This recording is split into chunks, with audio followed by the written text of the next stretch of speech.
بسم اللہ الرحمن الرحیم نحمدہ ونصلی علی رسولہ الکریم۔ محترم سامعین، اللہ سے امید کرتے ہیں کہ آپ سب خیریت سے ہوں گے۔ اللہ تعالی آپ سب کو اپنے حفظ و امان میں رکھے۔ محترم سامعین، آج آپ سب کے ساتھ جو وظیفہ اور دعا شیئر کرنے لگے ہیں، بہت ہی خوبصورت دعا ہے۔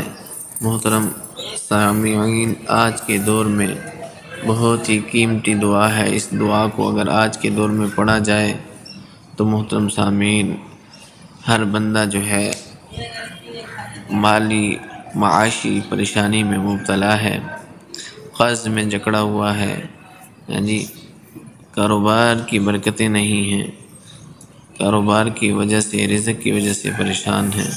محترم سامعین، نبی علیہ السلام نے جو ہمیں دعا بتائی ہے، محترم سامعین، بہت ہی خوبصورت دعا ہے۔ اس دعا سے اللہ کے نبی علیہ السلام نے فرمایا ہے کہ انسان کے قرض بھی ادا ہوگا اور پریشانیاں بھی دور ہوں گی۔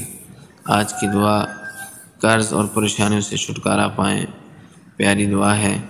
محترم سامعین، حدیث پاک کا مفہوم ہے۔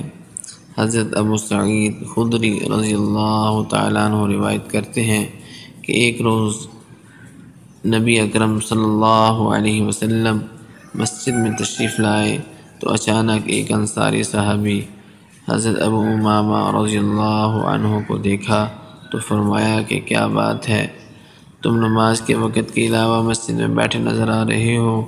انہوں نے عرض کیا، یا رسول اللہ صلی اللہ علیہ وسلم، پریشانیوں اور قرضوں نے جکڑ رکھا ہے۔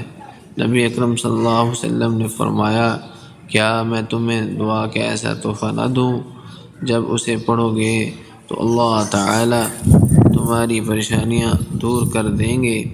حضرت ابو امامہ رضی اللہ تعالیٰ عنہ نے عرض کیا، یا رسول اللہ صلی اللہ علیہ وسلم، کیوں نہیں؟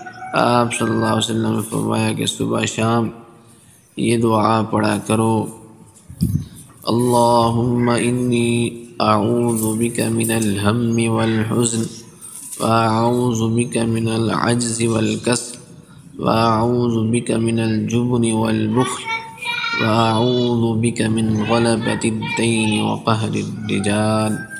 دوبارہ پڑھتے ہیں تاکہ آپ یہ دعا یاد کر لیں، صبح شام اس کا اہتمام فرمائیں۔ اللہم انی اعوذ بک من الہم والحزن، واعوذ بک من العجز والکسل، واعوذ بک من الجبن والبخل، واعوذ بک من غلبۃ الدین وقہر الرجال۔ اللہم انی اعوذ بک من الہم والحزن، واعوذ بک من العجز والکسل، واعوذ بک من الجبن والبخل، واعوذ بک من غلبۃ الدین وقہر الرجال۔ حضرت ابو امامہ رضی اللہ تعالیٰ عنہ فرماتے ہیں کہ میں نے اس طرح کیا، بس اللہ تعالیٰ نے میری پریشانی کو دور کر دیا اور میرا قرض بھی ادا کر دیا۔ محترم سامعین، اللہ کے نبی علیہ السلام کا فرمان حق اور سچ ہے۔ صحابہ کرام نے یقین کے ساتھ ان دعاؤں کو، ان اعمال کو کیا تو اللہ تعالیٰ نے ان کو سرخرو فرما دیا۔